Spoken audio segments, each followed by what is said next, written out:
Hello everyone, and welcome back to another episode of The Watch Game.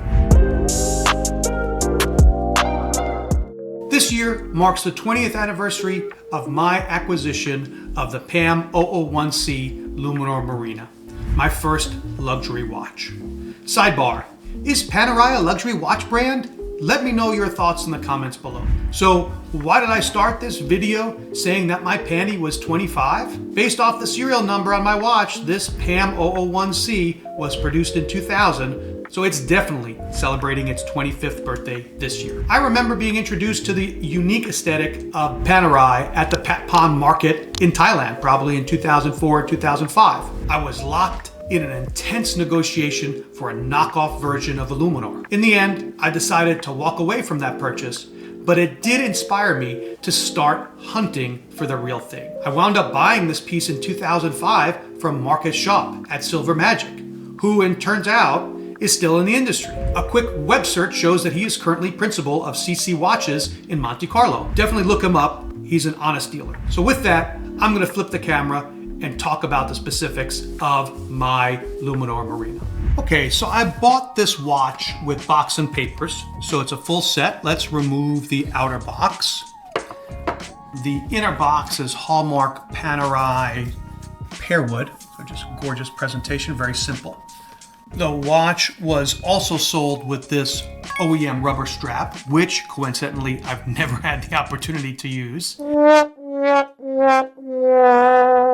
And importantly, a screwdriver, which is essential to owning this watch because the lugs, as you'll see here, other side, are screwed down. So the only way to change the straps is to have the right fitting screwdriver to do that. And same here with the buckle. A note on the strap, it is custom made Croco from my good friend Aaron at Combat Straps in Montreal. Okay, so here are the specifications of this PAM 001C Luminor Marina. So the case is stainless steel, so there's no doubt this is a big boy.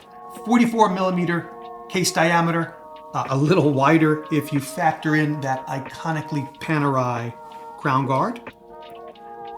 Give it a little wind here. The dial is black with luminous hour markers and hands. So most of you will know the history of this watch as having been made for the Italian Navy underwater demolition teams of the Second World War who needed extreme underwater legibility, hence both the Luminor and Marina in the name. The luminous features in this model, actually in this particular generation, are super luminova on the hands and indices, and this is indicated by the L Swiss L under the 6 o'clock position. Earlier generation was still powered by tritium lume, and you would see that indicated by T Swiss T. Those are pretty collectible additions. This watch, as fitting of a underwater dive watch, 300 meter water resistance. Crystal is sapphire with anti-reflective treatment. So the movement, as you guys saw from me winding the crown, is a manual winding caliber OP for Officine Panerai 2, the base movement of which is an ETA 6497/2. It was developed in 1997 following Richemont's acquisition of Panerai. That movement has a 56-hour power reserve. And this PAM 001 collection was produced between the years 1997 and 2001. So give me a second, I'm gonna put this on the wrist. There you go. So again, not for those with very svelte wrists, really, you know, a big boy, really kind of has a lot of girth, right? Good wrist presence. And I have to say, everyone knows that you're wearing a Panerai. When we talk about iconic aesthetics and branding, I think just the look of this watch has established itself as an icon. I continue to give this watch a lot of wrist time, year in and year out, and I always get compliments when I wear it. So I could see it staying in my collection for a long time. So there you have it, guys. 20 years of panty for Max.